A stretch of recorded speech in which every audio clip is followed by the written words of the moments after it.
Okay, so a couple weeks ago I did a video about schools that do not have football. You guys seemingly really enjoyed that one, and you left me a lot of future schools I can cover in a part 2.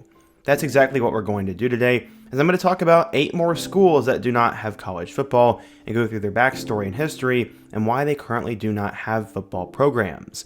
But before we get started, if you're a big fan of college football, be sure to subscribe to the channel, leave a like if you support today's video, and let me know what player, team, topic, or situation I can cover next. Now let's get started and talk about 8 more schools that do not have football. Okay, so the first one we're going to talk about is Omaha. When people talk about teams that don't have football anymore, Omaha constantly gets brought up because of how recent their football team's dissolving was. The Mavericks were a D2 program in Nebraska that played from 1911 to 2010, and that was just under 100 years. They were an independent program until 1933, when they eventually joined the North Central Conference with Northern Iowa and the Dakota schools. They stopped playing football from 1941 to 1947, that was because of the war, and then joined a whole bunch of conferences until 1977, when they eventually joined the North Central Conference. In 2008, they moved from there to the MIAA, and over the course of their history, they won 13 conference titles, went 2-1 in bowl games, and had an overall record of 440, 382, and 27. But in 2011, the university decided to move on to Division I, and they would join the Summit League. But since the Summit League didn't have football, they'd have to move their football program somewhere else. Instead of doing that though, their then AD decided he would just drop football as a sport and lied to the press and said that the athletic department could not afford to move the program up. That AD used to play at Nebraska, so he had some incentive to kill the football program at UNO, so there would not be any competition in the state. Even after it was discovered that they could have had football and Albert took over in Nebraska in 2021, they did not reinstate the program, and the Mavericks have not had a football team since 2010. Okay, so another popular school at this time of year is VCU, or better known as Virginia Commonwealth University. They blew up after having a few good runs in March Madness over the last decade or so, but they still do not have a football team at the FCS level, even though their rival in Old Dominion has one at the FBS level. And weirdly enough, they've never had a football team. Even as they now grow to over 30,000 students, it just hasn't happened.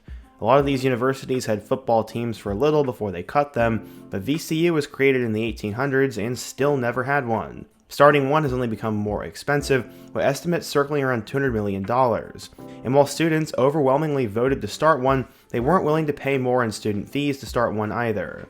They almost bought a stadium in 2011, but didn't. But that doesn't mean there isn't any interest for the football team now. The Rams constantly faced a lot of questions about when they would potentially start a team, and their old president has insisted the team would never be created because of the issues with the athletic department itself. But when he resigned in 2009, their new president was more open to it. They had a club team for 1 year in 2011 and went 2-5. Grant Heston, their marketing director, summed it up by saying, quote, "Creating a football team right now is very, very difficult." Okay, so the third school we're going to talk about is the Vermont Catamounts. They are another team that typically gets brought up because of basketball, and they used to have football, but they cut it a long time ago. It was started in 1886 and lasted until 1974. They were a Division I team that would now be in the FCS, as they played in the Yankee Conference against teams like UMass and UConn. They were not all that competitive of a team though, never having made a bowl game and never putting out any real talented players to the NFL or CFL. They also had an overall record of 103, 154, and 11.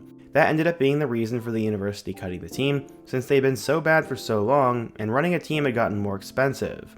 The university decided it would be better off to focus on other sports, and Vermont is one of just 2 state universities that don't sponsor a football team, the other being Alaska. Like VCU, the main reason they've given for not restarting a program is the expenses. The money in the stadium just are not there.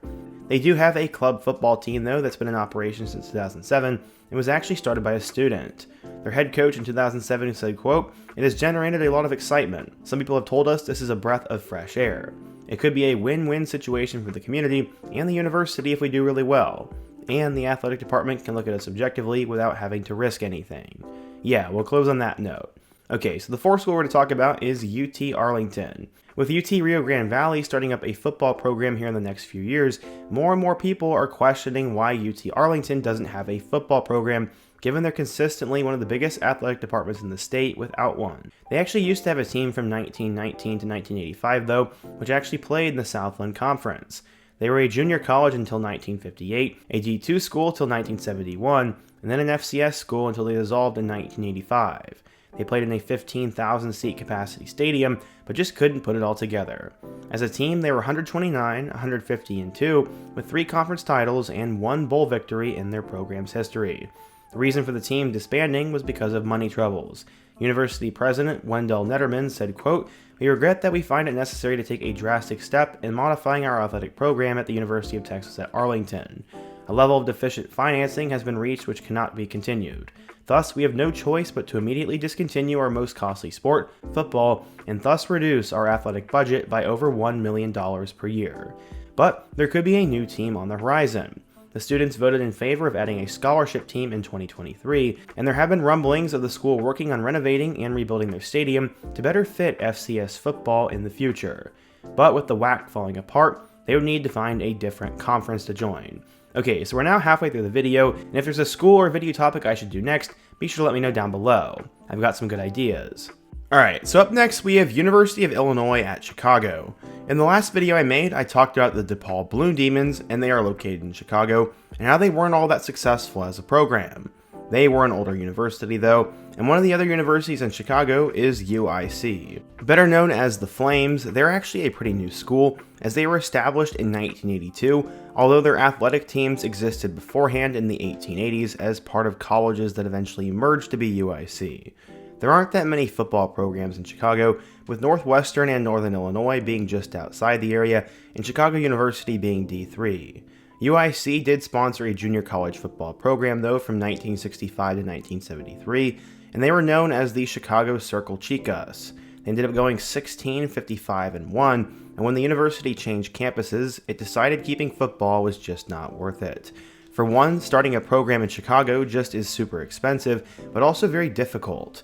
For a team as small as UIC would be, they just couldn't lease out Soldier Field where the Bears play because they would lose more money than they would make from that agreement.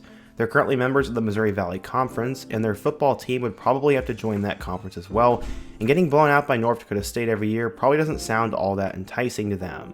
On top of all that, there haven't really been any movements to bring back the program in Chicago, and the students don't seem to have any sort of interest as they don't vote for it.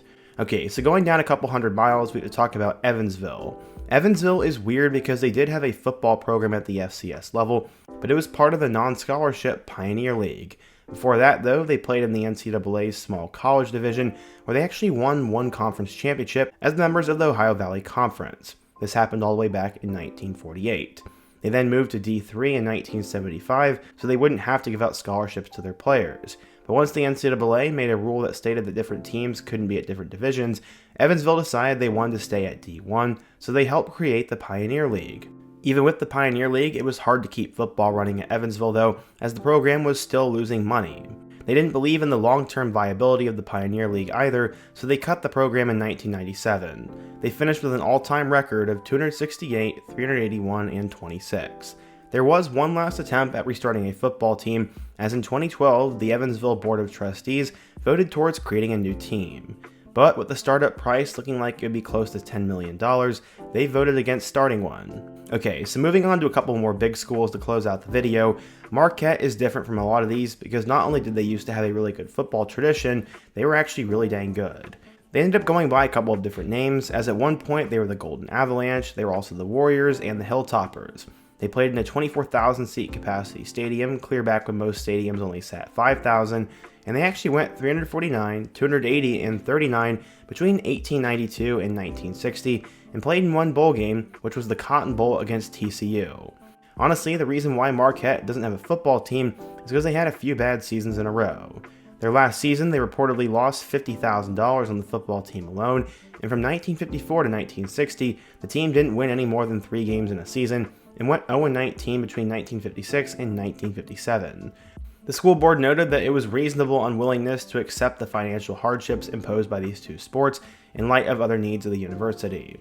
The president then dropped the news on the team completely out of the blue in 1960, and they would drop football and track. Marquette has been on record saying that reinstating a football program is not exactly on their list of priorities, especially with their basketball program thriving. The lack of potential funding and available stadium space on campus does keep Marquette from even considering restarting the program. Okay, so last but not least, we're going to talk about the St. John's Red Storm. They are actually really unique because of how long they fielded a football program. They actually had one from 1884 to 2002. They're also pretty good, with an all-time record of 256, 215, and 14. They were independent until 1923, when they joined the Metropolitan Conference. They cut the team in World War II and only brought it back in the 60s. They then rejoined the Metro Conference in 1978, and then would join the MAAC in 1993, and then the Northeastern Conference in 2000. They played at a small field in Queens that sat just over 1,000 people, and only won one conference championship in 1994. But being in New York City, there are lots of reasons the team eventually went away. The first and most obvious one being that the fact there just aren't many places to have a bigger football field in the New York area, and most successful programs like Fordham struggle to get a lot of interest from New York City locals and alumni. College football just isn't that popular in the city, and attendance was hard to come by. They are also just 1-1 in bowl games and won 7 conference titles. The money also just wasn't there, no matter how successful they were, and cutting the program made the most sense in terms of keeping the athletic department afloat. Basketball is obviously their main draw, and will be for the foreseeable future. Okay, so yeah, today we talked about 8 more schools that don't have football, and why that's the case, and their quick backstories. But before we end up leaving the video today, let me know who you think is the most interesting, and if I should do a part 3, and if so, let me know what school I should include next. Also, before you go, don't forget to leave a like, subscribe if you're new, and check out one of the videos on the end screen, including part 1. Hope to see you guys again soon, but until next time, peace.